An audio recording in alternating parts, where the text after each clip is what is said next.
estou com o Gerry Mandin Araújo, ele é fiscal do ISSQN, e se disponibilizou a apresentar alguns comentários sobre um trabalho que ele fez, que em um ano de eleições municipais, em um ano onde as prefeituras clamam por mais recursos, uma vez que o governo federal está encaminhando uma série de ajustes no que diz respeito às receitas, dando incentivo para os estados, perdoando dívida dos estados e, eventualmente, aumentando algum ou outro tipo de imposto. A gente pode até ver um cenário aí de criação de novos impostos, o que pode repercutir favoravelmente nas finanças dos municípios. Mas o Gerry, preocupado com a situação de falta de recursos humanos e falta de recursos financeiros, ele organizou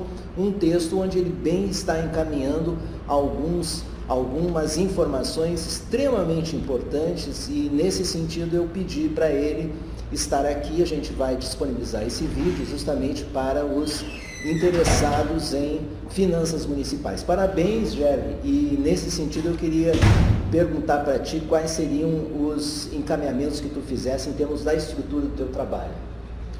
Bom, esse trabalho começou com o Tribunal de Contas do Estado, que em 2014 editou uma resolução, né, que eles passaram a fiscalizar não só a despesa dos municípios, como também as receitas. Que a gente tem vários casos de renúncia, tem vários municípios que sequer têm a fiscalização do ISS.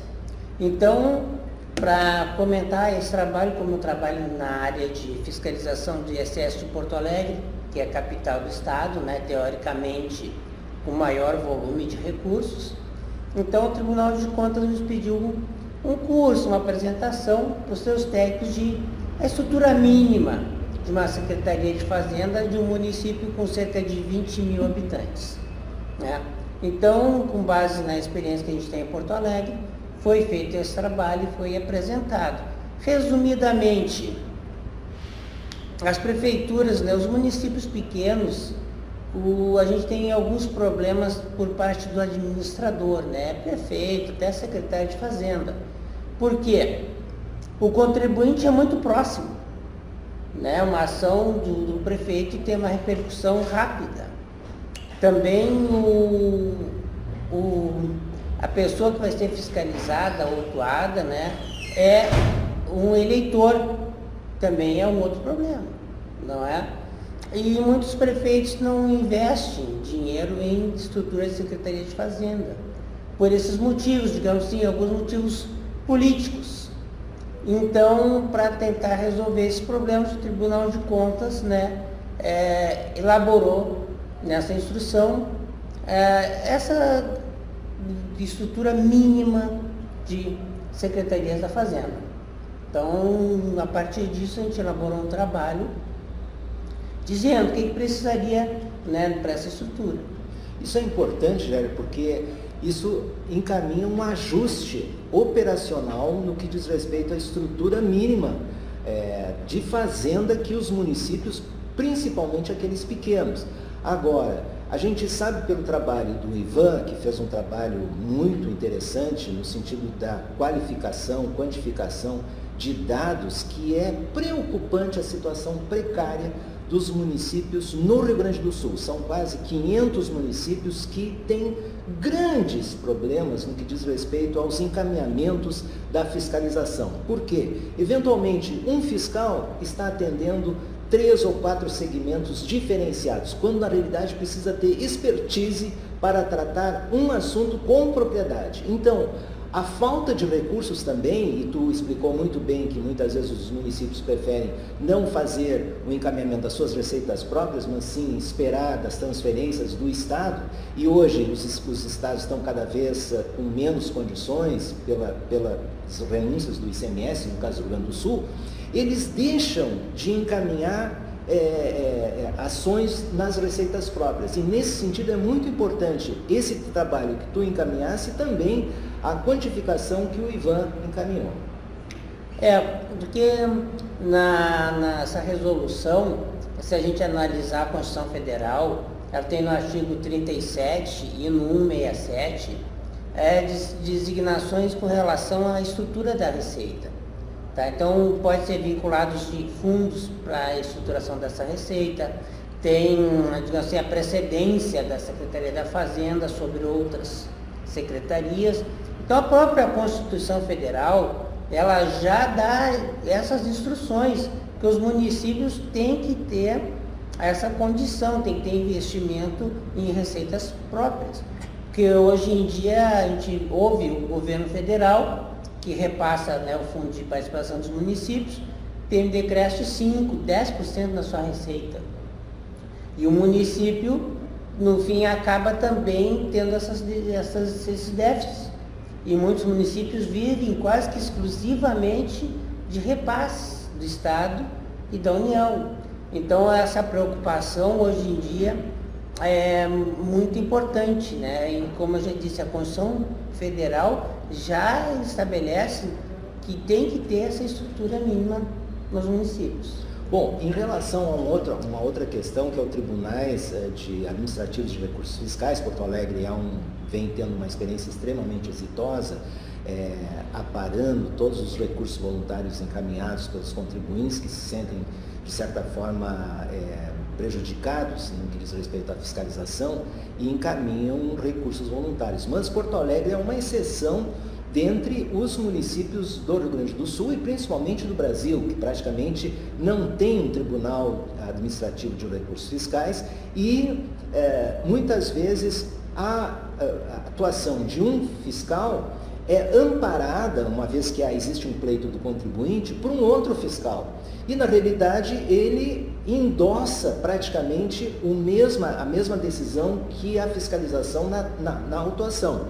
De certa forma, a defesa, o pleito do contribuinte muitas vezes é encaminhado via judicial.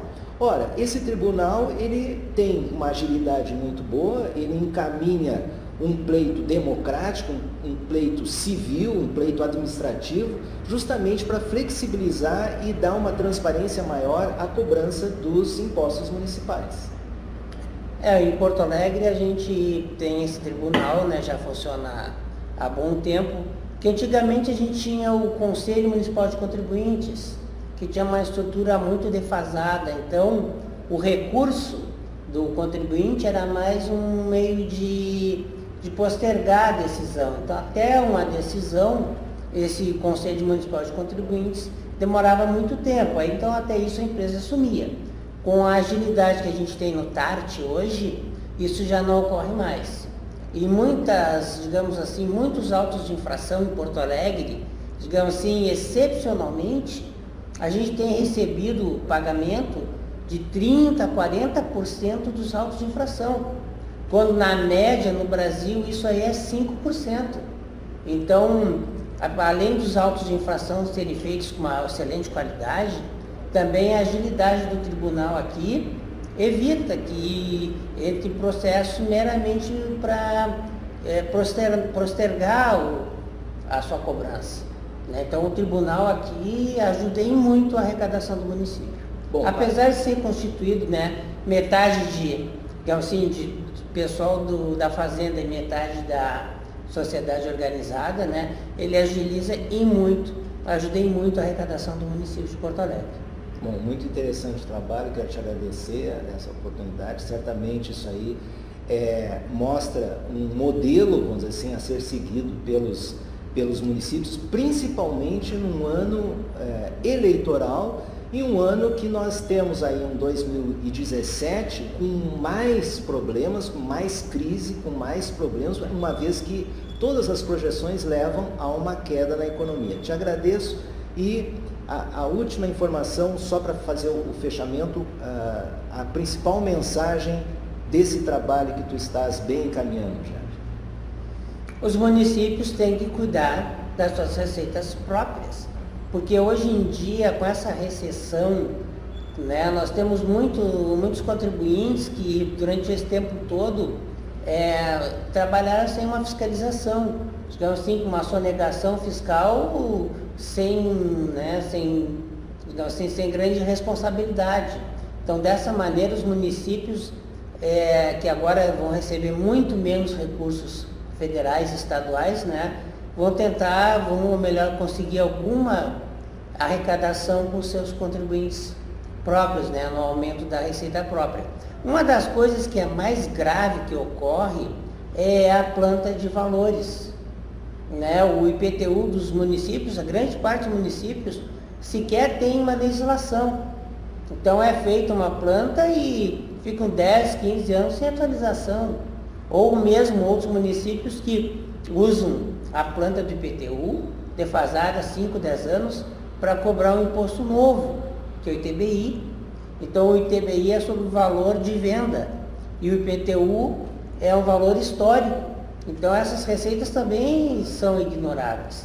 Então os municípios têm que buscar essas fontes de receita para melhorar o atendimento da sua população. Muito mais agora que o desemprego, né, a recessão da economia cria mais problemas ainda para o pessoal que é, digamos assim, mais pobre, né? Então o município tem que arrumar um dinheiro para poder socorrer esse pessoal também. Muito obrigado, parabéns.